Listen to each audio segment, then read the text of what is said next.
know when someone might get tempted. I can't take this situation seriously, because homeboy's married.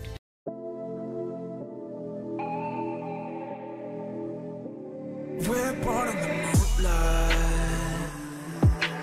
Ain't no fantasy. Can't breathe in the sunlight. Hello beautifuls, this is Aromie here and welcome back to First Degree. We are here about to go head down to the autopsy to go see the body that we hurt. We meet again, number 7. Let's make this fast, shall we? I pull on my latex gloves to prep for the autopsy. Consulting the case files, I browse for any noteworthy evidence, definitive cuts, out-of-place abrasions or punctures, and I should also run a toxicology report as a precaution. I begin recording the session. The victim is approximately in his mid to late 40s, about 1.82 meters in height, and about 93 kilograms in weight. Time of death, approximately Sunday, 12:30 a.m. I perform a regular exterior exam and take samples before continuing with the interior, using scissors to cut the sutures on the chest to open the thoracic, I don't know how to pronounce that word, cavity. All that hard work for nothing. Oh, looks like your heart's been taken too, huh? Let me guess, your murder's been staged in an alleyway, but to the agency, your actual place of death is a mystery. The victim was probably conscious for the skin degloving and rib breakage, seen from the blood flow pre-mortem. The victim's heart was removed post-mortem, as blood flow seems to have decreased in the area. Cause of death is probable blood loss. I don't want to constantly look at the glossary, but whatever. Pre-mortem, before death, post-mortem, after death, then degloving, a skin torn from underlying tissue.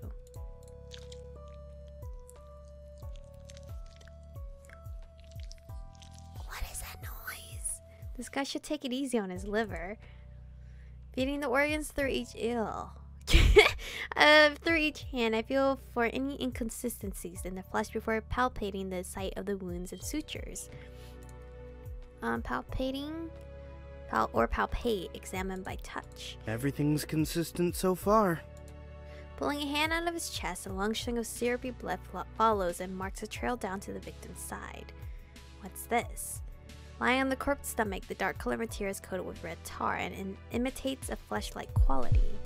Oh, don't fucking tell me, could that be? Great, just fucking great. It's rare that my gloves tear from me 2 times less than a condom. When it happened last night, I didn't think to look more closely for the missing tip. I never imagined it had fallen into the body. Shit, how should I cover my ass? Oh, wait, don't give me the quick ass time shit, hello? Bag as evidence, remove it while investigating the thoracic cavity, leave it in the body. Remove it while investigating? Running my hands back up the trail of blood, I catch the material on the surface of my glove as I pretend to reinvestigate a small part of the wound, playing it up just slightly for the camera. I thought I saw something. My mistake, I guess. Removing my hands, I discreetly use my thumb to hold the material in place for the rest of the autopsy.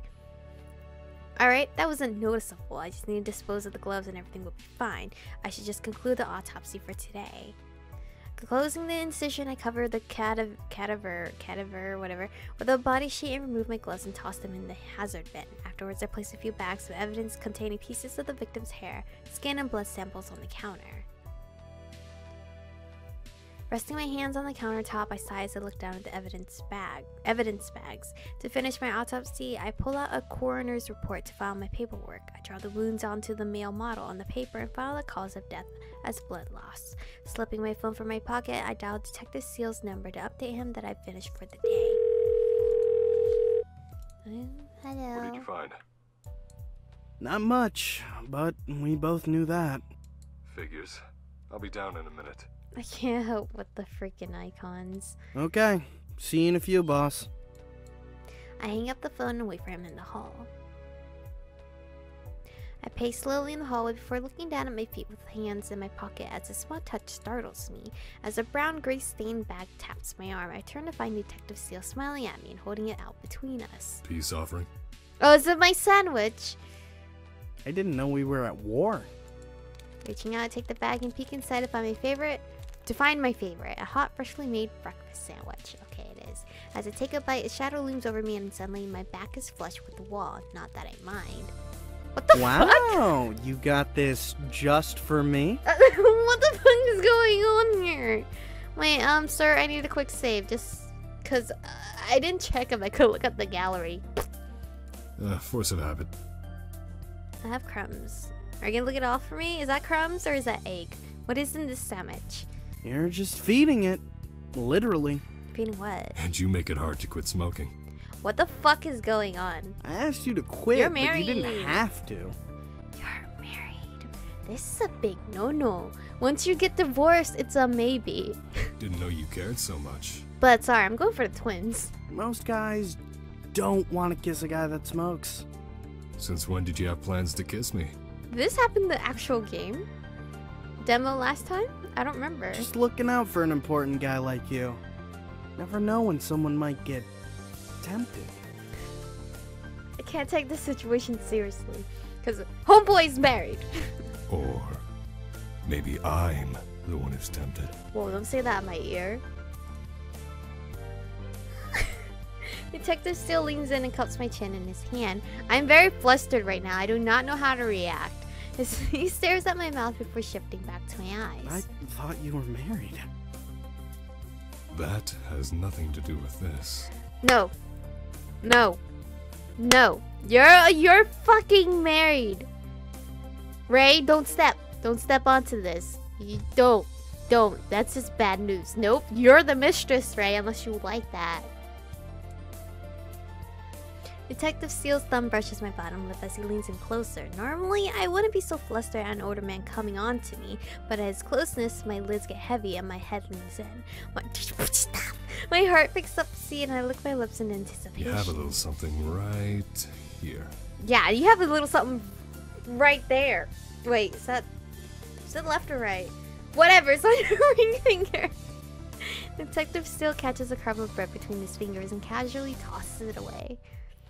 Just tossing it away? How rude. That You're was like such a bastard. 10 cents. Is that why you wanted to meet me down here? I forgot. I always write the titles on a sticky note, and whenever there's a CG art, I usually write CG art, and I forgot to do that last episode. I have absolutely no idea what you mean. This game's gonna make... You're my partner. Anything like that between us would be impossible. You don't do that to your partner. What the fuck? You don't do that. Well, things certainly seemed possible a couple seconds ago. Looks like you got a bit of an imagination. Did you want something to happen? Mr. Steele, are you playing with us? You knew what the fuck was gonna happen. I push up from the wall and walk away from him, half to hide my frustration, half to regain my control over the situation. No way I'm dating an old man. Behind me, Detective Steele's heavy footsteps begins to follow me to the elevator. You should give us old man a try sometime. Some can share a world of experience.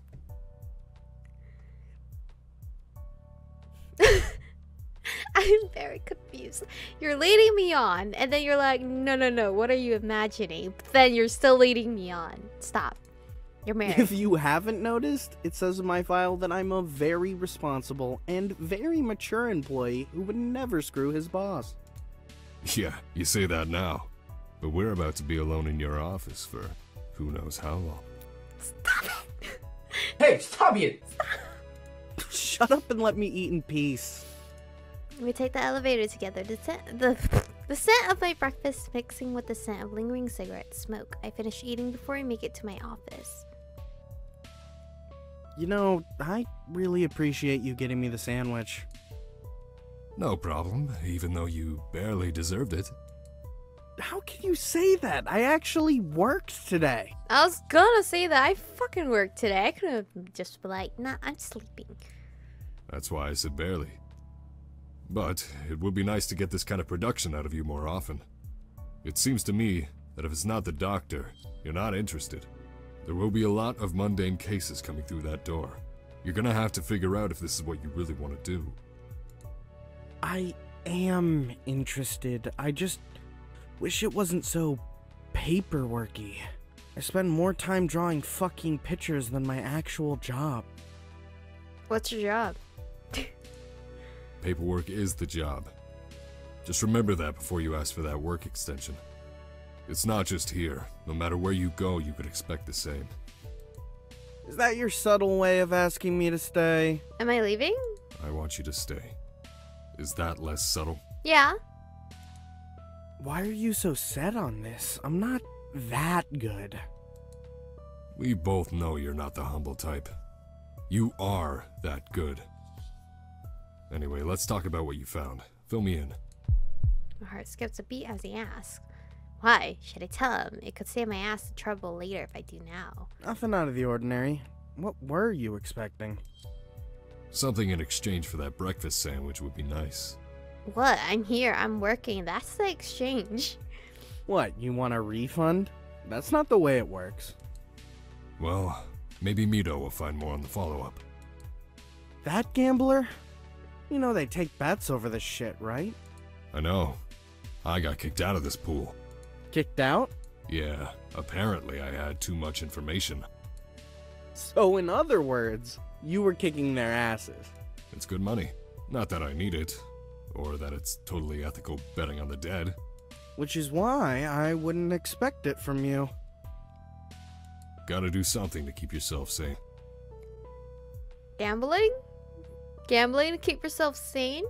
Let's pick up a hobby of drawing or playing an instrument or taking long walks or something that's not gambling. You know, your shift's almost over. Will you need a ride home? I don't have a car? No, I'll catch the train. I wouldn't want to make you keep your wife waiting. At the mention, he looks away and whatever plays with the band on his finger before shoving both hands in his pocket. I'm usually here till midnight. So, if you need a ride next time. Yeah, rain check on that. You don't want to go home, sir? I walk towards the elevator and call back over my shoulder. You're not their prisoner. Go home for once. But then he's gonna be like, I'm a prisoner at my own home. Hitting the button on the wall, I wait for the elevator to arrive and casually glance around before looking back over my shoulder again toward Detective Steele. It's my every intention to check him out. He's probably headed back to his office for another long day of overtime. Even he admits he doesn't need the money, so why stay here any longer than you have to? As I look up, I find that he's beaten me to the punch. Detective Steele watches me and our eyes meet. I'm mostly curious and a little amused, but the detective is instantly flustered and looks away fast enough to give him whiplash. Looking back at his phone, the detective makes a poor show of being oblivious before he walks off in embarrassment. You've gotta be kidding. I bet his wife wouldn't appreciate that. Or maybe she would. A threesome with an older couple. Can't say I'm ruling it out. I mean, I don't think that's a good idea. I think their relationship's already shaky, and I don't think she'll be down for that. I smile to myself and feel both confident and thrilled that I've caught my stiff, stoic, hard-ass boss doing something considerably out of character. I would have expected that kind of attention from one of my patrons at the bars, or even one of the younger officers. My guy is so cocky. I'm on to you, detective. Finally, home. Are we? Okay, we still have time. I was gonna end it here. And this is where we meet the other boy, right? Approaching the door with keys in hand, I let myself in and turn on the light. God, I'm tired.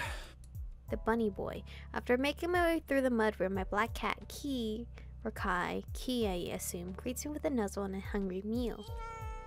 Sorry, Key. I'll feed you in a little bit. I turn. I head to the bedroom with Key following my steps. After dropping my satchel on the floor, I throw myself onto the bed in exhaustion. Key promptly jumps on top of my aching back.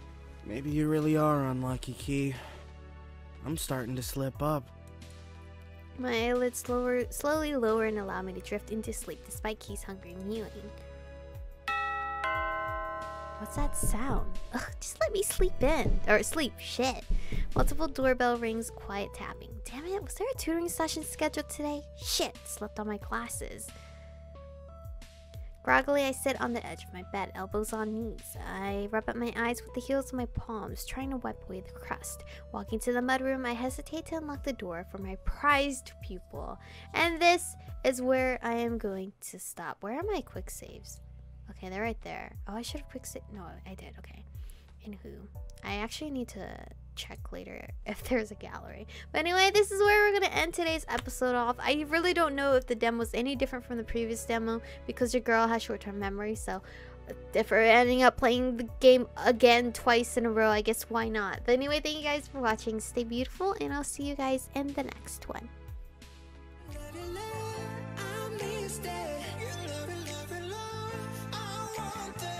Touch it, touch it.